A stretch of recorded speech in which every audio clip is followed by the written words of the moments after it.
Don't laugh at the Jigsaw Man. Oh, I ain't laughing. I may have puked in my own mouth a little, but laughter is the furthest thing from my mind. Don't get me wrong. Nothing delights me like an old comic I've never read before. I go out of my way to find weird, off-the-wall stuff just to rekindle a little of that childhood magic.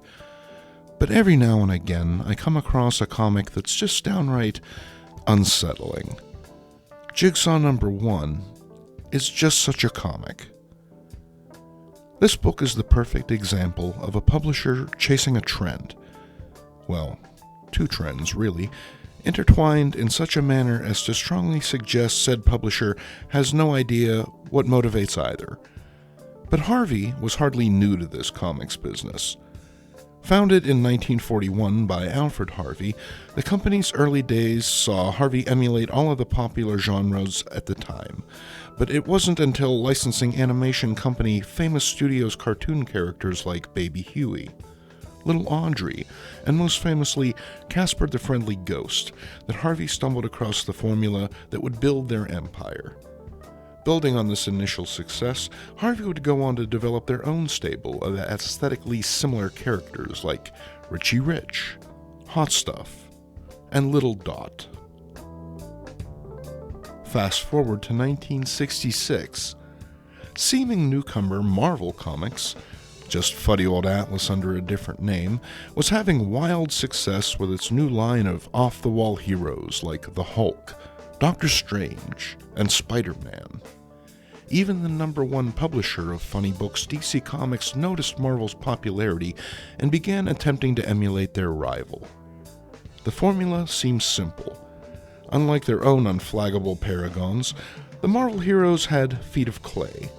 Their personalities weren't bland and interchangeable, but instead volatile and conflicted. Their costumes were garish, and their powers were in poor taste. Sticking to walls, firing uncontrollable beams of destruction from their eyes? But hey, that's what the kids wanted, and DC, along with pretty much everyone else, went after a slice of Marvel's pie. But imitation is easier said than done, and DC's attempts to emulate Marvel fell flat. Fortunately, the company had other irons in the fire, a particularly hot one in the form of the Batman television show. Produced by ABC TV, the show proved to be a success beyond anyone's expectations, leading to what can only be described as Batmania. And while Marvel had been making inroads with comics readers, the Batman television show brought an entirely new set of eyes to the world of superheroics. For a brief but unforgettable time, the Caped Crusader was ubiquitous, appearing not just in comics but magazines, record and toy stores, and even the grocery aisle. Unlike Marvel's dim, almost insular 4-color world, Gotham was bright, bold, and as real as the world outside your window, full of movement, energy, and stars you recognized from other TV shows and movies. And while those real-world elements were difficult, if not impossible, to transfer from the screen to the page, one might cop the onomatopoeia, the over-the-top characterization, and cornball humor. Thus, it was these 2 disparate threads that were weaved together in the brief but memorable camp age of heroics.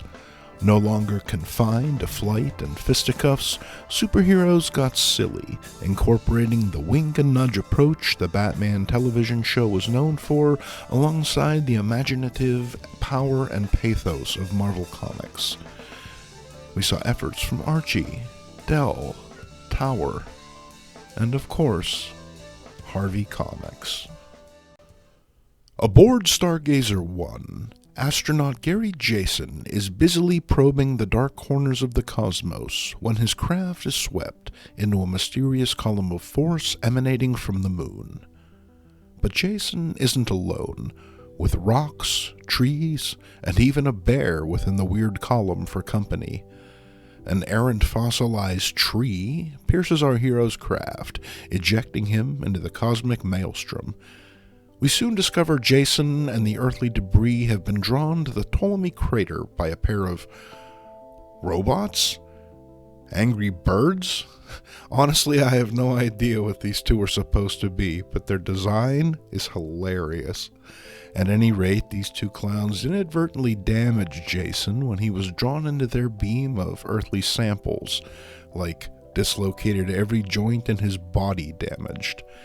The space earwigs operate, but they've never had to fix an earthling before, and their living tissue tape has the unexpected result of allowing Jason the ability to hyperextend his limbs to frankly vomit-inducing lengths. That said, he takes it well enough, shaking hands with alien Si-Krell before hopping in his now-repaired spacecraft. Anyone notice this thing is just a nose cone?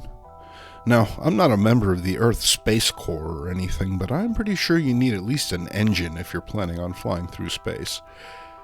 But I digress. Jason makes it back to Earth nursing some Marvel hero-sized anxieties. How will he fit in now that he's more tape than man?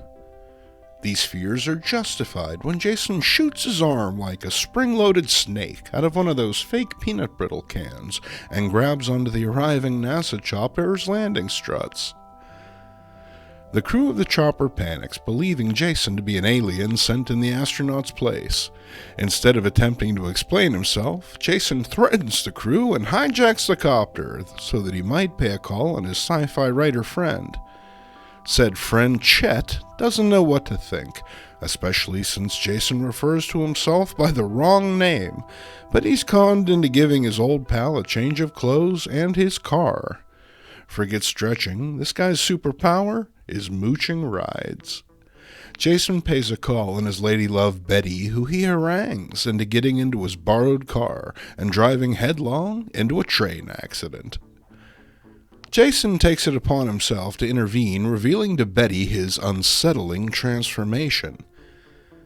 Elasticity in superheroes is nothing new, but the rubbery nature of characters like Mr. Fantastic or Plastic Man somehow makes this more palatable as a reader.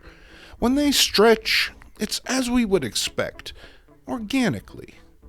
Jigsaw, on the other hand, extends in a bizarrely segmented, asymmetrical fashion. Betty articulately voices her concern for this unexpected shift in their relationship, and Gary wanders off into the woods, leaving her traumatized alone in a car she does not own. Our hero, ladies and gentlemen. And this is what I meant when I said that the Marvel formula was a little more complex than self-loathing misanthropes. Unlike, say, Ben Grimm, Jason doesn't come off as misjudged or tortured.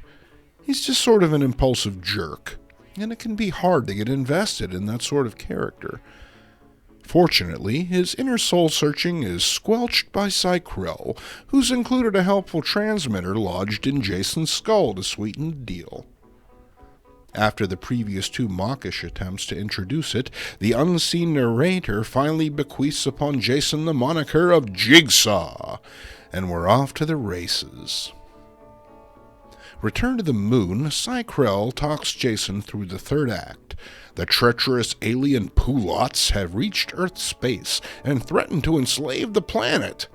Apparently, in spite of the technologically advanced robots and their ray beams, only an astronaut like Jason has the skills needed to sabotage the Polot fleet. And while they probably train astronauts for all sorts of stuff, I'm not sure espionage is a topic that receives heavy focus. But hey, who am I to argue with this guy? He's brilliant! It turns out Jason won't be going alone, as Si has enlisted the aid of a sexy turncoat. Zila leads Jason to the Pulot base, and, wouldn't you know it, they're just humans in head condoms. Now, I get that sort of thing in B-movies, but this is a comic book.